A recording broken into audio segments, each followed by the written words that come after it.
everyone, welcome back to my channel Nourishing Ideas. My name is Megan and this video is our mind body nutrition series part 2. So if you watched my part 1, I hope you had a chance to practice a little bit of what we talked about, which was slowing down, relaxing, and really enjoying and being present with your meals.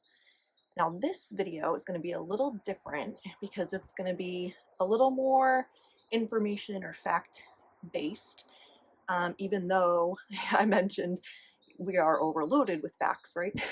But just to get us on the same page and just present to you one way of eating in a balanced way. Now, if you have no issues with your weight, digestion, mood, energy levels, great. You don't have to change anything. So this is just something to think about if you are having issues with any of those things. So today we're going to talk about macronutrient balance.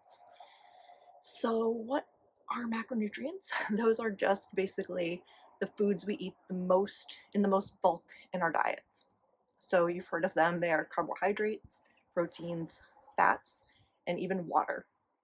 So we're going to talk a little bit about each of those today and kind of what they are, what their functions are, and how to play with those in your diet. So first we'll go into carbohydrates, which is a hot topic, has been for a while. There's a lot of low carb type diets out there, so we'll talk a little bit about that.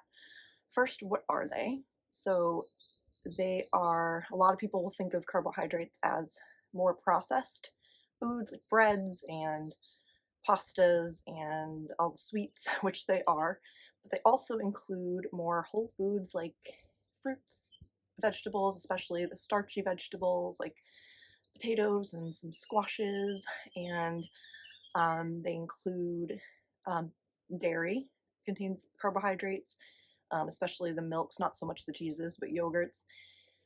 So they're in a lot of our food supply, a big majority. Um, so a lot of people will go on low carb diets because they can help you lose weight quickly. However, a lot of people find that as soon as they eat them again, they gain all the weight back. So carbohydrates are one of our body's really main source of energy, and it's preferred source of energy. So your brain actually gets most of its fuel normally from carbohydrates when you're eating them. So it uses up a lot of that. If you have all your strenuous activities, if you're eating carbohydrates, it'll use those first. So why is it that carbohydrates, especially more processed carbohydrates, will be weight promoting? Is because if you think of it from an evolutionary perspective, when we didn't have access to a lot of food, and you see this in animals too, typically those sweet foods are available only in certain months, the summer months, spring months, the warm months. So our body wants to stock up on those for the winter. So anytime our body senses those sweet things in the environment, it's like, ooh, okay, it's time to stock up because we're not going to have much for the winter. So we need to put on weight and use that for energy during those colder months when not as many things are available. So we just evolved that way, and it also can stimulate us to want more once our body senses that in the environment. So a lot of times people will say, the more I eat it, the more I want it, especially with those more processed foods. So that's kind of one of the reasons why, or how we evolved kind of to respond this way to carbohydrates. Now, please don't demonize carbohydrates, even the processed ones. I'll have a video explaining food labeling and why that can lead to all sorts of problems. So don't take it as, oh my god, I can never eat these foods, or I should never eat these foods, because that's not the case.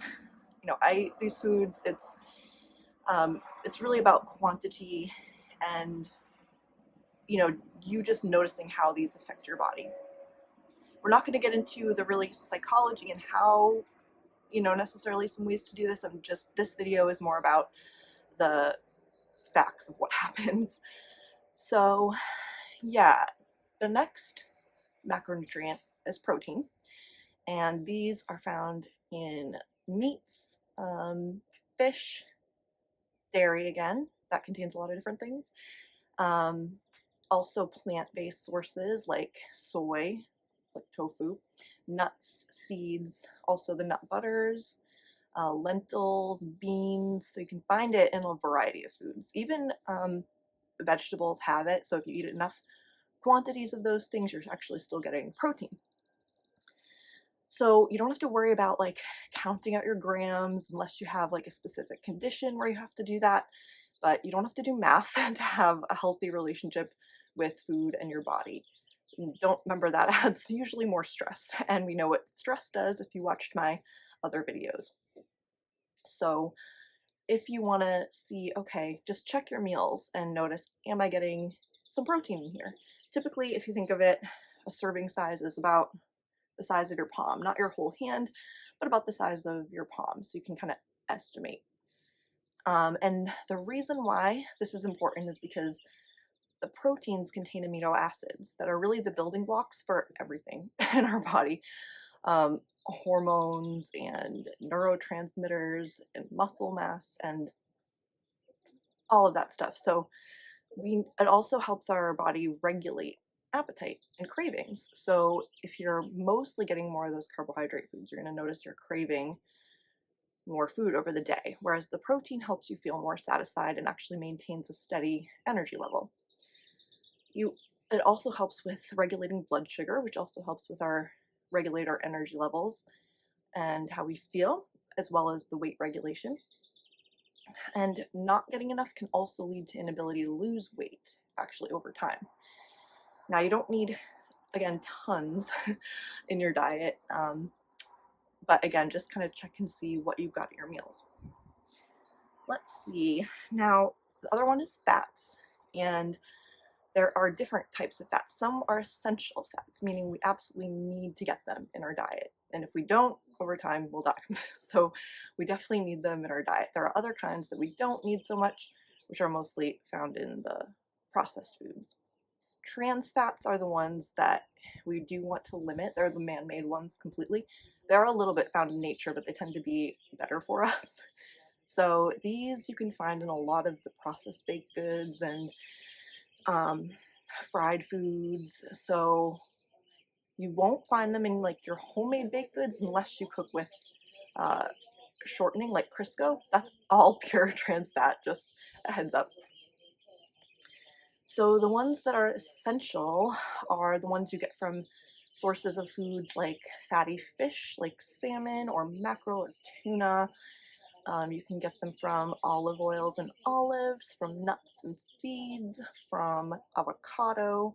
So you don't need, again, a ton of portions, big portions of these, but we definitely need them in our diet.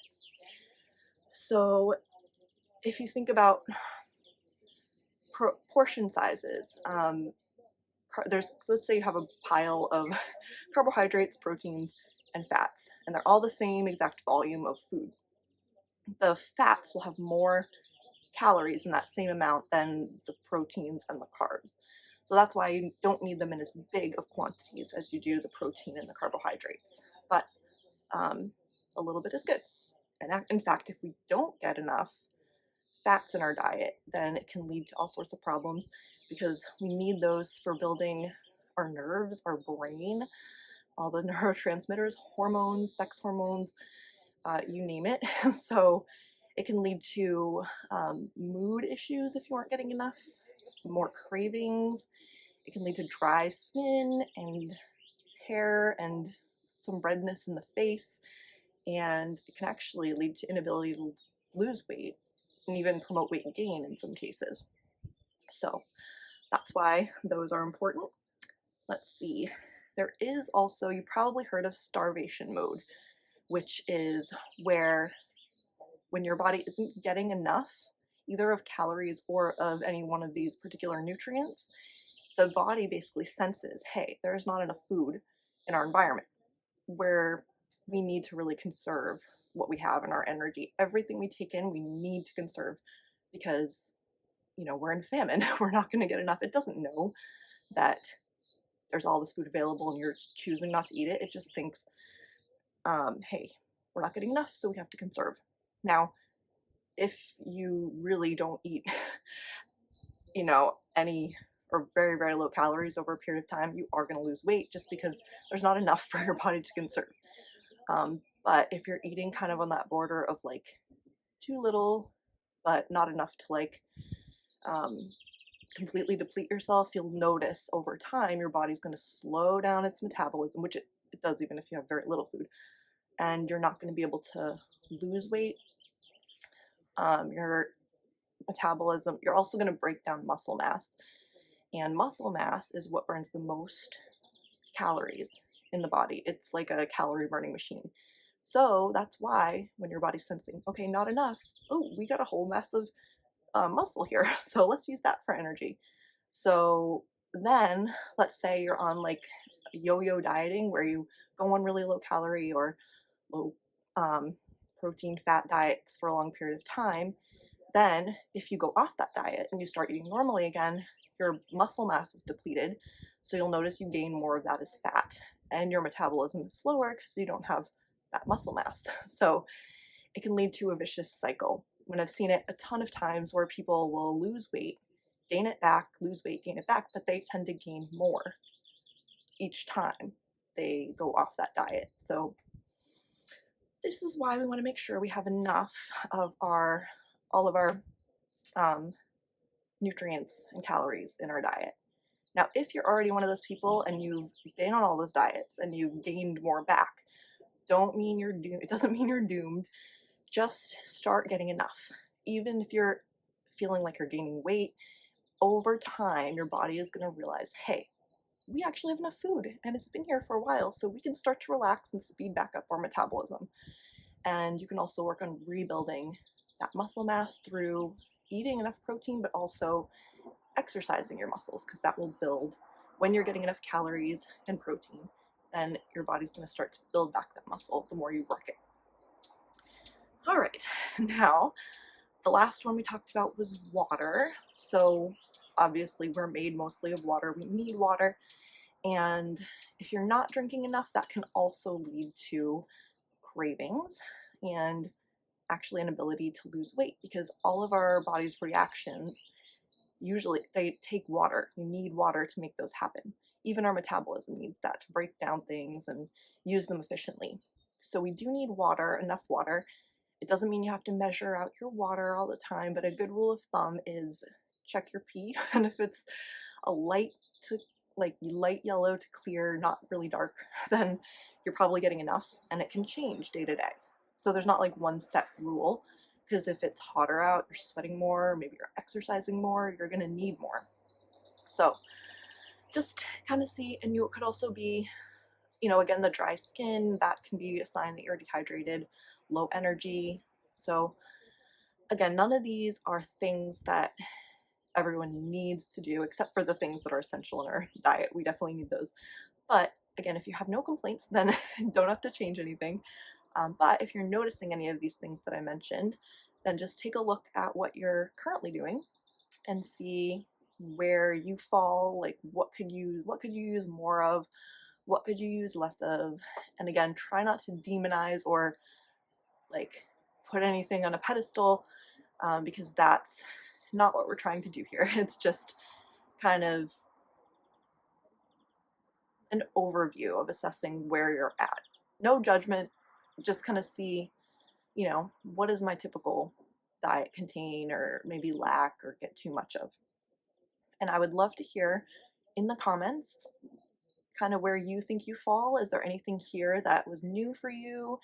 Anything here you realized, oh, maybe I need to get more of that, or this is what happens for me? I would love, love, love to hear that. And the next time we'll have another mind body nutrition tip for you. So stay tuned for that. And thank you for tuning in, for subscribing. Sorry, my pen just fell down. For liking and sharing with anyone you think could benefit. So have a great day.